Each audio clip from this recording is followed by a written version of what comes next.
আসসালামু আলাইকুম। আশা করি আপনারা সবাই ভালো আছেন। শুক্রবার মার্কেট বন্ধ।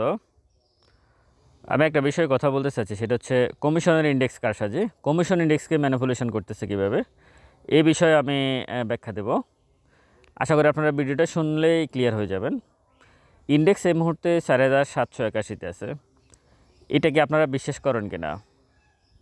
আমি মনে করি অন্তত 80% বিনিয়োগকারী এটা বিশ্বাস করে না। একেবারে মার্কেট সম্পর্কে যার ন্যূনতম ধারণা আছে উনিও বিশ্বাস করে না যে ইন্ডেক্স 4781-তে আছে। ইন্ডেক্সকে কারসাজি করতে করতে এখান পর্যন্ত নিয়ে আসছে। আর এটা কমিশন জানে না, এটা হচ্ছে একেবারে মিথ্যা কথা।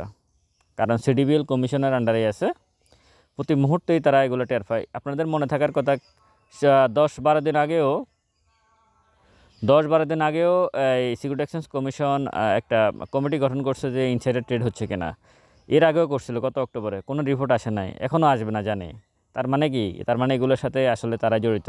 বাহিরে আমরা যতটুকু তাদেরকে গুণগান গাচ্ছি, গল্প করতেছি, মার্কেট যে পড়তেছে এবং এখানে যে কারসাজি করে করে মার্কেট পড়তেছে, কমিশন এখানে কী কাজ করতেছে?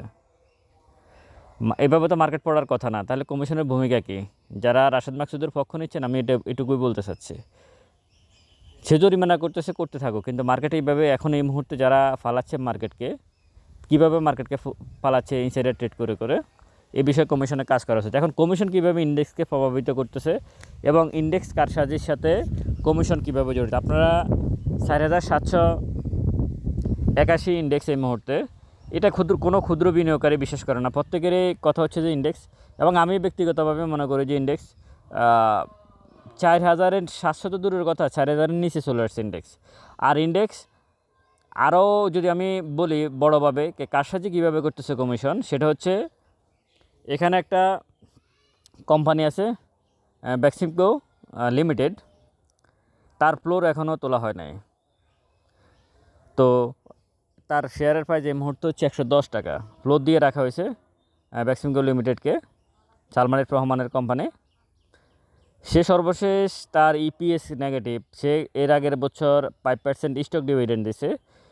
এখনকার যেভাবে মার্কেট পড়তেছে সে হিসাবে এই 110 টাকা শেয়ারটা কিন্তু 10 টাকায় চলে আসছে এতদিনে, যদি তার ফ্লোর তোলা হতো। এই শেয়ারটা এবং ইসলামী ব্যাংকের শেয়ারটার ফ্লোর তোলা হয় নাই। তো আমি বেক্সিমকো নিয়ে কথা বলতে চাচ্ছি। এখন এই শেয়ারটা যদি 110 টাকা থেকে 10 টাকায় চলে আসতো, তাহলে কি হতো? ইন্ডেক্স কোথায় আসতো? একবার চিন্তা করে আপনারা দেখেন, শুধু ইন্ডেক্সটা কোথায় এখানে চলে আসতো। ইন্ডেক্স 1000 পয়েন্ট শুধু এই বেক্সিমকো লিমিটেডের, কারণ ইন্ডেক্সে সরাসরি হিট করে এই বেক্সিমকো। একে যদি এখন ফ্লোর তুলে দেওয়া হয়, একটানা 1000 পয়েন্ট ইন্ডেক্স পড়বে। তাহলে এটাকে পড়ুক, ইন্ডেক্স যেহেতু পড়তেছে, আমার কথা হচ্ছে যে ইন্ডেক্স পড়তেছে ভালো কথা, আপনি এর শেয়ারটার ফ্লোর তুলে দেন। এটার ফ্লোর রাখছেন কেন? আপনি সমস্ত স্টকের ফ্লোর তুলে দিয়েছেন, তাহলে এখানে যারা বিনিয়োগকারী আছে তারাও আসুক, তখন আপনার এই যে ম্যানিপুলেশন ইন্ডেক্স কারসাজিটা ধরা খাবে। ইন্ডেক্স জিরো হয়ে যাবে, যাক, অসুবিধা নাই। ইন্ডেক্স যদি জিরো হয়ে যাক, অসুবিধা নাই। তো আপনি এখন এটার ফ্লোর ধরে রাখছেন কেন? এটা তো কমিশনের হাতে। আপনারা যারা কমিশনের পক্ষে কথা বলতেছেন তাদের কাছে আমার প্রশ্ন, কমিশন এই বেক্সিমকো লিমিটেডের এই শেয়ারের প্রাইস ধরে রাখছে কেন? এটা ফ্লোর দিয়ে রাখছে কেন? এ ফ্লোর ছাড়া নাই কেন? কারসাজি আছে কিনা এখানে? গত 3 দিন আগেও একটা রিপোর্ট হয়েছে যুগান্তরে যে সরাসরি কমিশনের একজন কমিশনার, উনি এই শেয়ার ব্যবসার সাথে জড়িত এবং ওনার কাছে শেয়ারটা আছে। তাহলে এই শেয়ারটার ফ্লোর তুলে দেওয়া হোক। ইন্ডেক্স পড়তেছে, এখন ইন্ডেক্স 50 পয়েন্ট দেখতেছেন, তো আগামীকাল ফ্লোর তুলে দেওয়া হোক।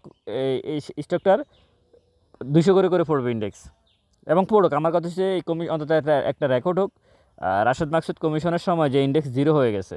ইন্ডেক্স অলরেডি জিরোতেই আছে, শুধু এই শেয়ারটার ফ্লোর তুলে দিলে এই শেয়ারটা আমরা সবাই বিশ্বাস করি যে এই শেয়ারটা যদি 110 টাকা তুলে দেয়, এই 20 টাকা এমনিতে চলে আসবে, এর 100 টাকায় নাই হয়ে যাবে। তাহলে, এবং তার হিউজ পরিমাণ শেয়ার মার্কেটে, এই স্টকটার হিউজ পরিমাণ শেয়ার সংখ্যা, তো তাহলে তার ফ্লোর তুলন নাই কেন? এটা কি কারসাজির অংশ না? কী কারণে, কোন যুক্তিতে, মানে কোনো ব্যাখ্যা আছে যে এই স্টকটার, মানে কোনো ব্যাখ্যা ওনারা দিয়েছে যে আমরা এই স্টকটার ফ্লোর তুলব না, বেক্সিমকো লিমিটেডের ফ্লোর তুলব না, এটা এই কারণে তুলব না, এই কারণে তুলব না? ওনারা কোনো ব্যাখ্যা দিয়েছে? কোনো ব্যাখ্যা দেয় না। তাহলে ধরে রাখছেন কেন এটাকে? কার সুবিধা দেওয়ার জন্য, কী করার জন্য এই স্টকটা, মানে এই স্টকটাকে ফ্লোর এখনও ধরে রাখছেন? এটা ছাড়েন, আমরা দেখতে চাই যে অরিজিনাল ইন্ডেক্সটা কোথায় আসে। ইন্ডেক্স কারসাজি করে তো করে এক জায়গায় নিয়ে আসছে, এখন এটা সে এই কী বলে এই স্টকটার ফ্লোর তুলে দেন, দেওয়ার পরে আমরা যা বুঝবো যে আসলে অরিজিনাল ইন্ডেক্স কোথায়। এই অরিজিনালি ইন্ডেক্স আমি আপনাদেরকে পরিষ্কারভাবে বলতে পারি 2000-ও নাই। যদি স্টকটার ফ্লোর তুলে দেয় 2000-এ চলে আসবে, একটা রেকর্ড হোক, তাহলে অন্তত আমরা 15 বছর পিছনে চলে যেতে পারবো এই কমিশনের আন্ডারে, যে হ্যাঁ এটা কি বলে ইন্ডেক্স 15 বছরের পিছনে চলে গেছে রাশেদ মাকসুদ কমিশনের আন্ডারের সময়, এই রাশেদ মাকসুদ কমিশনের আন্ডারে 15 বছর পিছনে চলে যাক, অসুবিধা তো নাই। আপনারা শুধু এখানে মানে তার গুণগান গাচ্ছেন, আমি জানি না মানে এত গুণগান গাওয়ার কি আছে। সেই স্টকটার মানে কারসাজি তারা যে করতেছে, এটা কি আপনারা ক্লিয়ার হচ্ছেন? কারসাজি যে ইন্ডেক্স কারসাজির সাথে যে সরাসরি কমিশন জড়িত, এখন কি আপনারা বুঝতে পারতেছেন? তো সুতরাং আমি আশা করি যে আপনারা ক্লিয়ার হয়েছেন যে কমিশনের আন্ডারে এই মার্কেট কখনো নিরাপদ না, কখনো থাকবেও না, এটা এভাবে চলবে। আর যারা আন্দোলন করতেছেন এগুলা কোনো লাভ নাই, এগুলো করে কিছুই হবে না। শুধু মানে আপনারা আন্দোলন করবেন, কাফন মেশিন এগুলো দিয়ে কিছু হবে না, যেভাবে সেভাবেই থাকবে। এখানে ক্ষমতা নাই কারো কিছু করার, শুধু দোয়া করা ছাড়া। ভালো থাকবেন সবাই, আসসালামু আলাইকুম।